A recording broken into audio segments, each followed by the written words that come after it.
Bom dia a todos, colegas prefeitos e prefeitas. Em nome do nosso presidente do Sistema FECAM, prefeito Juarez Ponticelli, e em nome do nosso presidente da Confederação Nacional dos Municípios, prefeito Arrude, eu quero cumprimentar e desejar as boas-vindas a todos.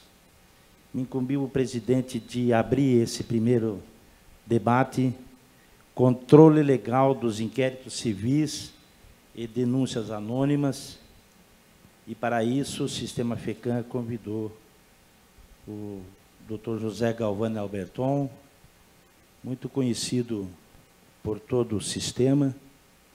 Ele atua na advocacia privada, é graduado em Direito e pós-graduado em Direito Constitucional, promotor de Justiça por 39 anos. Dr. Alberton ocupou a chefia do Ministério Público de Santa Catarina de 1999 a 2003 e foi procurador-geral do município de Balneário Camboriú. Dr. Alberton, o senhor tem 20 minutos de fala. Muito obrigado, ilustre prefeito. Eu pediria a permissão para falar em pé. Me permitem? Então.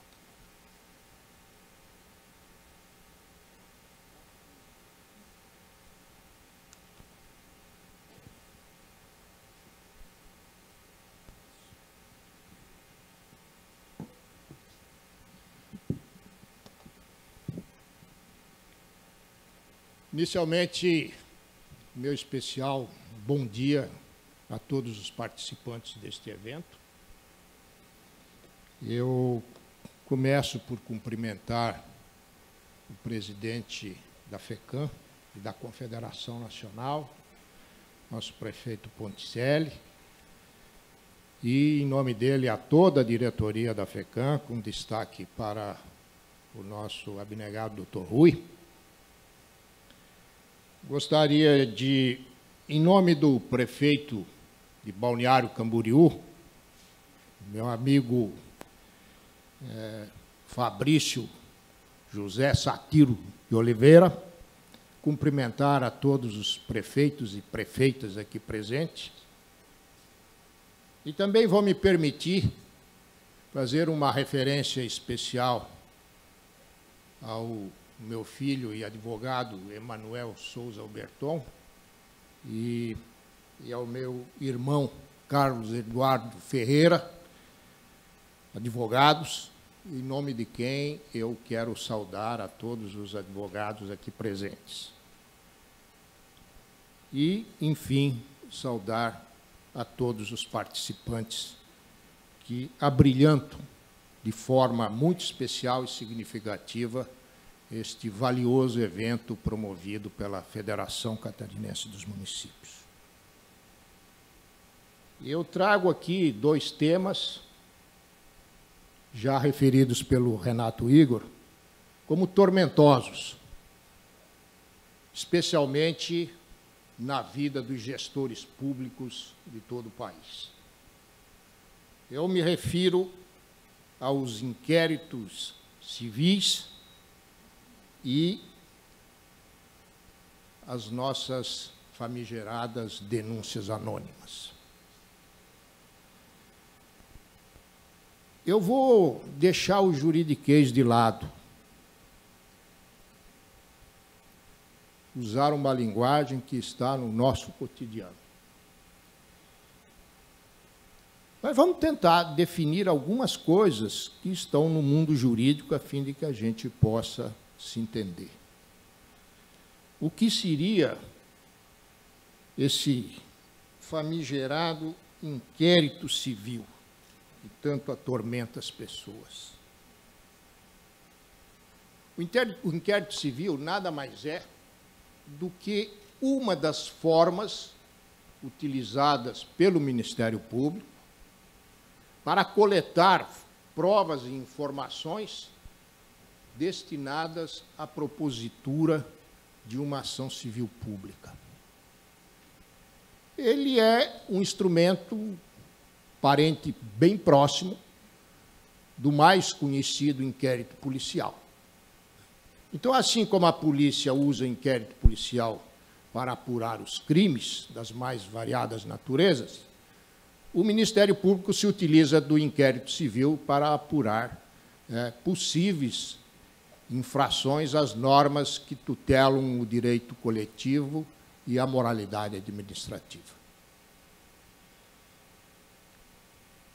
Preciso ficar claro que o inquérito civil não é uma peça obrigatória. O promotor instaura o inquérito civil se ele entender necessário, mas não é obrigado a instaurar. Outra coisa, o inquérito civil é um procedimento formal e ele precisa ser fundamentado. O que significa isso? Que para que ele possa ser instaurado, o promotor tem que editar uma portaria e nessa portaria colocar todos os fundamentos pelos quais ele está iniciando aquela investigação. Ele precisa descrever minudentemente o fato que vai ser investigado e apontar os fundamentos legais em que ele está se escorando para iniciar aquela investigação.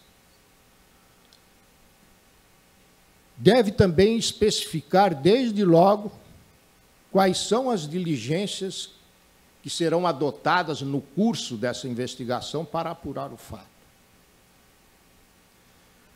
O inquérito civil deve ser concluído no prazo de 1 ano.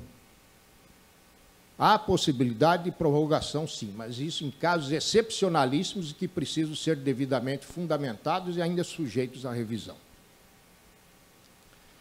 Uma coisa importantíssima: o inquérito civil só cabe quando há uma efetiva infração a uma norma legal. É preciso que a conduta do administrador tenha infringido, que ela tenha se contraposto ostensivamente a um dispositivo de lei.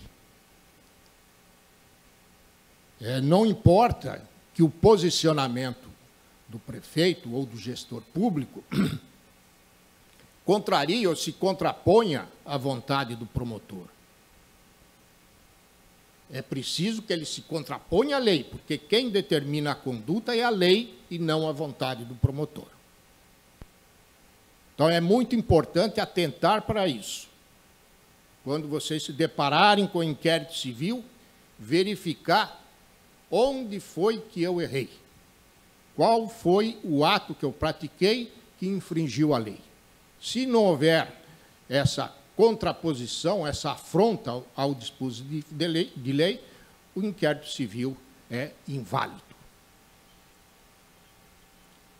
Todas as requisições expedidas no âmbito de um inquérito civil, elas também precisam vir fundamentadas e trazer junto a portaria que instaurou aquele procedimento. Eu sei que é muito comum serem recebidas requisições que, como que caem do céu, assim, caem de paraquedas, sem saber por que está sendo requisitada aquela informação ou aquele documento. Isso também é um procedimento irregular que pode levar à nulidade do inquérito civil. E, como eu falei em nulidade, é bom que se saiba que o inquérito civil, assim como o inquérito policial pode ser anulado através de um habeas corpus ou trancado, também o inquérito civil pode sofrer esse trancamento, essa sustação, ou mesmo anulação, através de um mandado de segurança, ou mesmo por uma decisão administrativa na alçada do Conselho Superior do Ministério Público. O inquérito civil precisa ser promovido e conduzido com extrema responsabilidade, porque é um procedimento que, apesar de não ser ainda uma ação judicial, é algo que afeta enormemente a esfera dos direitos fundamentais das pessoas, sejam pessoas físicas, sejam pessoas jurídicas. Bem, em síntese, do ponto de vista jurídico, a conformação do inquérito civil é esta. Agora vamos fazer uma análise dos fatos reais ocorrentes no estado de Santa Catarina. As últimas estatísticas que eu tenho, oficiais, são de 2017. Nesse ano, havia em curso no Ministério Público Estadual 47.308 procedimentos. E destes, 14.000 eram inquéritos civis. Dá uma média de 159 por município. Um terço desses inquéritos, algo em torno de 4.600, são inquéritos civis relacionados à improbidade administrativa, o que dá também uma média de 14 inquéritos civis por improbidade administrativa nos municípios, em cada município. Não é o caso de questionar a conduta do Ministério Público simplesmente por questionar. O Ministério Público é, sim, uma instituição legitimada a promover investigações, inquéritos civis e ações civis públicas. Isso está na Constituição, não se discute. O que se discute é o custo desses procedimentos e a eficácia desses procedimentos. Vocês vejam alguns dados aí que chegam a assustar um pouco. No mesmo ano de 2017, só na área da improbidade administrativa, foram instauradas 8.192 investigações. Vamos perquirir o êxito. Quantas deram resultado? Rigorosamente, apenas 23. Porque, apesar de outras 44 terem sido razoavelmente exitosas, elas ainda dependem de recurso e podem ser anuladas. Todos nós conhecemos, especialmente o gestor público, os chamados princípios regentes da administração pública. São todos quase que diariamente questionados se o procedimento foi razoável, se houve economicidade no procedimento, se o procedimento atendeu o princípio da eficiência. Agora, como é que nós vamos, então, raciocinar frente a essa estatística? 8.192 procedimentos para 23 ações procedentes. Vamos imaginar que o Ministério Público fosse um time de futebol.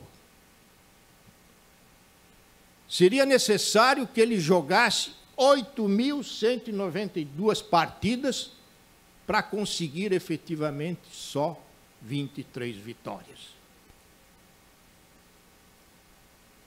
Nós poderíamos falar um monte sobre isso, muito tempo. Mas essa é uma questão que eu deixo a cargo dos senhores, agentes políticos por excelência. Como o nosso tempo é curto, vamos logo entrar na questão relacionada às denúncias anônimas. Para início de conversa, todas as nossas constituições, exceto a de 67, desde 1891, proíbem o anonimato. E outras tantas leis importantes que nós temos no país, a destacar a própria lei da improbidade administrativa, proíbe a utilização da denúncia anônima. Os órgãos mais relevantes do país, a começar pelo Supremo Tribunal Federal, Superior Tribunal de Justiça, Conselho Nacional de Justiça, Conselho Nacional do Ministério Público, Senado Federal, Câmara dos Deputados, Tribunal de Contas da União, Tribunal de Contas do Estado, nenhum destes órgãos recebe denúncia anônima. Juristas de renome no país repudiam a denúncia anônima como uma conduta moralmente vil, como forma abominável de expressar o pensamento. E uma informação importante: o Supremo Tribunal Federal, em decisão recente do ano passado, decidiu que a denúncia anônima, isoladamente, ela não é motivo hábil para a instauração de qualquer procedimento investigatório, inclusive inquérito civil. Então, esse é o panorama jurídico da denúncia anônima. Agora, vejam bem, mesmo assim, em 2017, no nosso Ministério Público, foram recebidas pela ouvidoria 11.812 denúncias. E destas, 7.022, 59,4% foram anônimas. O que a gente perquire, indaga, é o custo disso. Não é o custo do recebimento, não é o custo da resposta. São as consequências que decorrem do recebimento dessas denúncias. Porque da ouvidoria essas denúncias migram para as promotorias de justiça em todos os municípios do Estado. Nas promotorias, elas se transformam em notícias de fato e inquéritos civis, e daí sobrevêm as requisições, sobrevêm os embaraços, sobrevêm as angústias, os constrangimentos, sobrevém o custo da desesperança.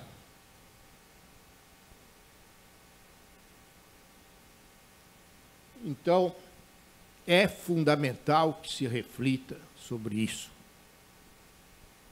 Tivemos, felizmente, uma informação auspiciosa.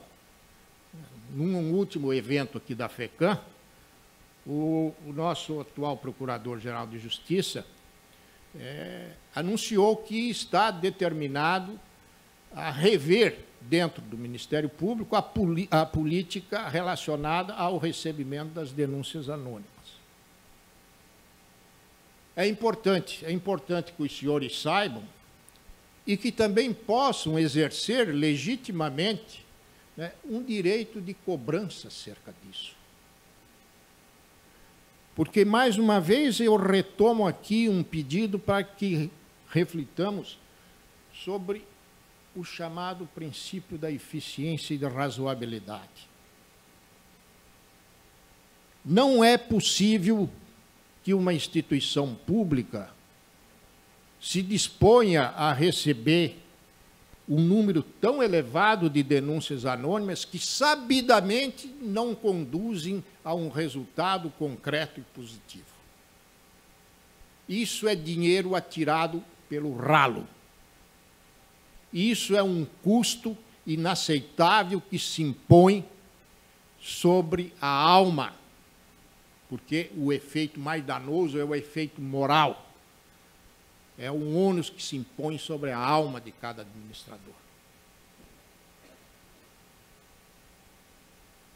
E também é bom que todos os senhores saibam que a denúncia anônima, isoladamente, não autoriza a formulação de qualquer requisição.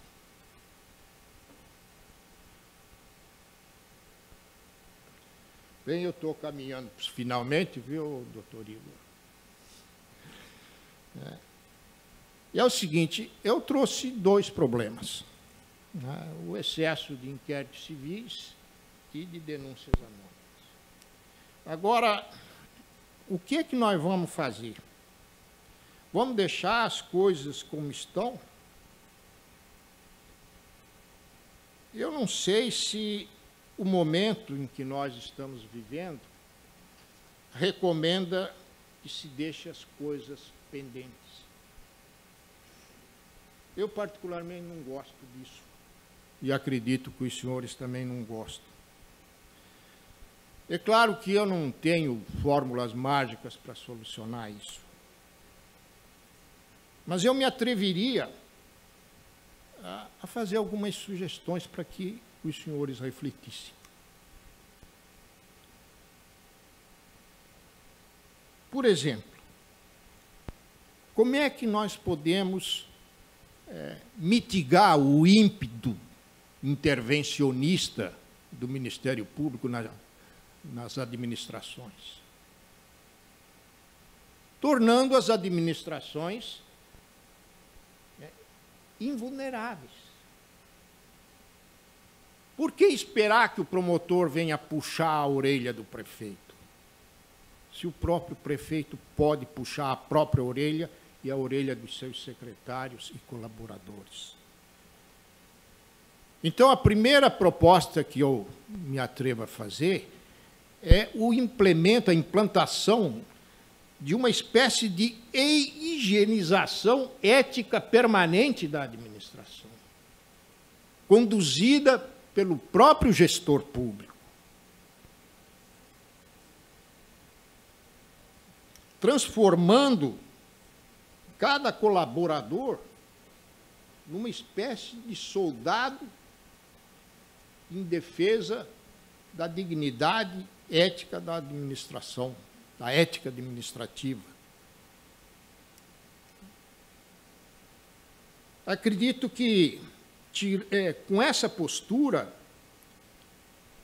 será possível esvaziar um pouco esse ímpeto com que o Ministério Público atualmente vem investindo ou tentando se adonar do comando das administrações. Uma outra proposta que eu deixo é a retomada da plenitude das prerrogativas políticas. É preciso que seja resgatada a dignidade do cargo conquistado. Porque ninguém é prefeito porque recebeu uma procuração do promotor, mas sim porque recebeu um mandato popular. E é este que tem que ser respeitado. O mandato popular faz do prefeito uma autoridade cujas funções precisam ser exercidas na sua plenitude. Outra coisa, é fundamental expurgar o medo que atualmente se adonou da administração pública. O gestor trabalha amedrontado, com o temor de ser surpreendido a qualquer momento por uma busca e apreensão ou algo parecido. Se o prefeito está imbuído do seu propósito de manter uma administração eticamente saudável, não é um mero deslize administrativo, uma mera irregularidade sem má-fé, que vai legitimar uma ação repressiva, seja do Ministério Público, da polícia ou de quem quer que seja. Ele tem o direito de exercer plenamente a sua criatividade administrativa, porque, para tanto, ele foi legitimado pelo voto.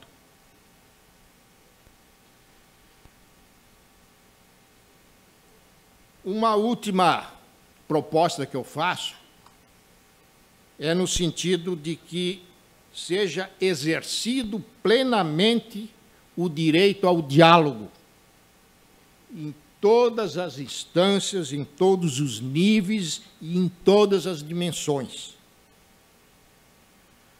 Persuadir os interlocutores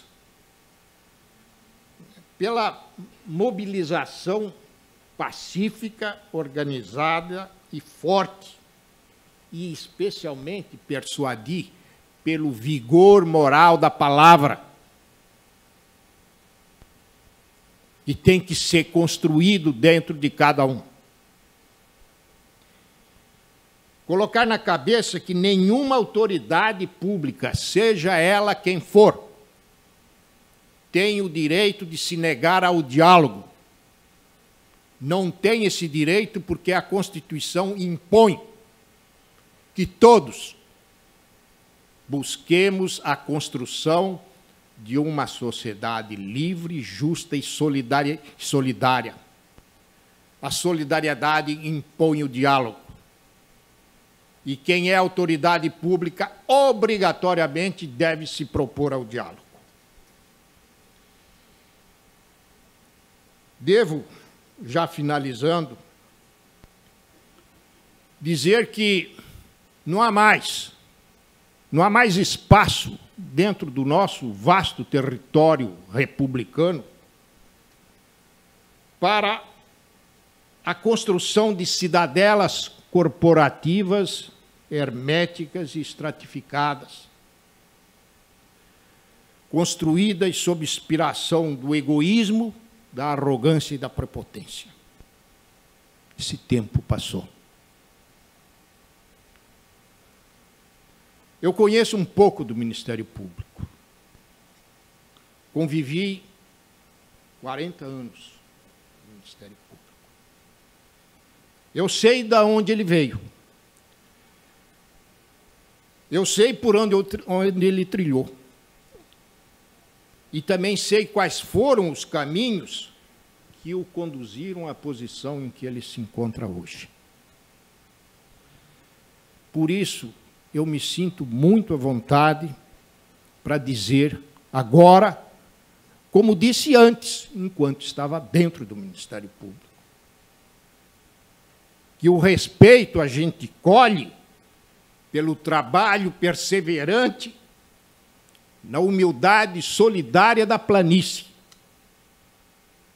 e não atirando pedras do alto da montanha para atingir pessoas que imaginamos sejam nossos inimigos. É assim que eu acredito que nós podemos nos conduzir diante desses dois problemas que eu trouxe para vocês. Muito obrigado.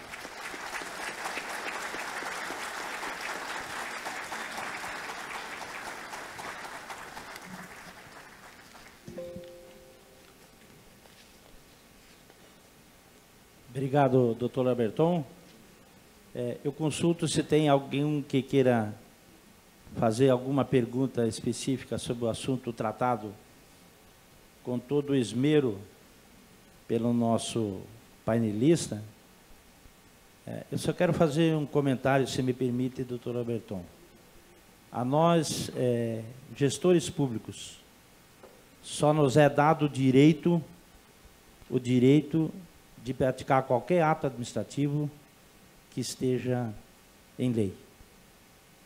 Nós, gestores, também queremos ter o direito do Ministério Público dizer qual a lei que nós estamos infringindo. Alguém, prefeito, por favor? Alguém pode levar o microfone? Tem um aqui.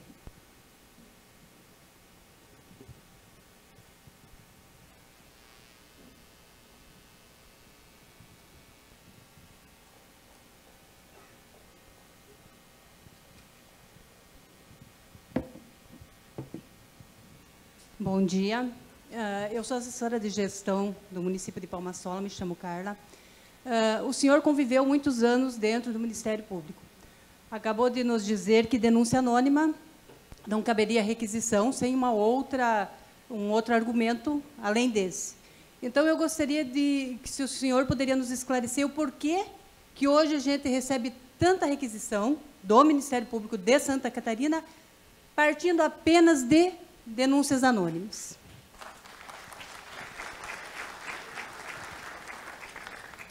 Eu agradeço a sua indagação, que é muito oportuna. E é o tal negócio. Vocês vejam, quando um agente público comete um deslize funcional, né, ele automaticamente passa a ser alvo de investigações e tal, de processo administrativo e coisa parecida. Esse procedimento que ocorre, e eu sei que muitas vezes ocorre, de o promotor requisitar a partir de uma simples denúncia anônima, isto representa uma falta disciplinar, porque essa conduta ela é expressamente vedada, tanto na norma interna do Ministério Público Estadual, que disciplina o inquérito civil e os procedimentos investigatórios de um modo geral, quanto na resolução do Conselho Nacional do Ministério Público. Então, em se tratando de denúncia anônima, de simples notícia de fato, a requisição é proibida. Se ocorrerem o recebimento, ou remessas de denúncia, de requisições nestas condições, pode o prefeito, através do seu procurador municipal ou de qualquer outro servidor, representar o promotor diretamente na Corregedoria Geral do Ministério Público, porque isto é falta disciplinar.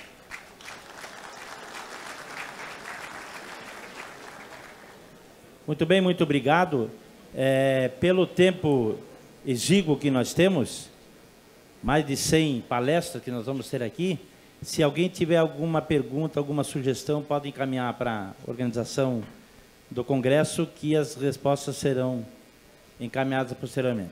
Eu quero agradecer, doutor Alberton, a sua presença. Concordo plenamente que, no atual momento, o diálogo é mais importante do que qualquer requisição, e o sistema FECAM está aberto justamente no sentido de acompanhar essas ações dos nossos prefeitos, para que nós possamos, junto com o Ministério Público, junto com o Tribunal de Contas, junto com os órgãos de controle, achar uma solução para essas demandas que precisam ser solucionadas. Muito obrigado, doutor Alberton, obrigado a todos. Devolvo a palavra para o Ico. Muito obrigado, prefeito. Muito obrigado, doutor Alberton. Nós vamos, logo na sequência, à próxima atividade.